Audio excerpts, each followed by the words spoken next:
നമ്മൾ റേഷൻ കടയിൽ നിന്ന് വാങ്ങിക്കുന്ന ഈ ചുമന്ന അരി ഉണ്ടല്ലോ, കുത്തിരി, അതിൻ്റെ അകത്തൊരു വെളുത്ത അരി നിങ്ങൾ കണ്ടിട്ടുണ്ട്. ചിലർ പറയത് പ്ലാസ്റ്റിക്കാണ്, ചിലർ പറയത് വെള്ളേരിയാണ്. പക്ഷെ അത് ഈ ചാക്കിലൊക്കെ ഇരുന്ന് പൂത്ത് കെട്ടുപോയ അരിയാട്ടോ. നിങ്ങളതൊന്ന് ഒടിച്ചു നോക്കുകയോ ഒന്ന് കൈ കൊണ്ടൊന്ന് തിരുമ്മി നോക്കുകയോ ചെയ്യുമ്പോൾ അത് പൊടിഞ്ഞു പോകുന്ന കാണാം കേട്ടോ. അപ്പം അത് നമ്മൾ നന്നായിട്ട് വെള്ളത്തിൽ കഴുകിയിട്ട് അരിയുടെ നെകക്ക് വെള്ളം എടുത്തിട്ട് ഒരിച്ചിരിയേ കൂടാവുള്ളൂ കേട്ടോ.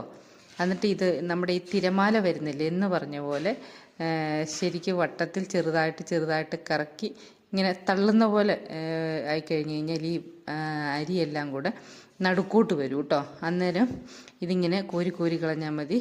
അപ്പോൾ കുറച്ചല്ലാത്ത അരിയും പോകും കേട്ടോ. അപ്പോൾ ഇത് ഭയങ്കര വിഷമല്ലേ, കാരണം പൂത്ത് കെട്ടിരിക്കണല്ലേ. അപ്പോൾ അതിലും വേറെ ഒരു 5-6 അരി പോയാലും കുഴപ്പമില്ലല്ലോ.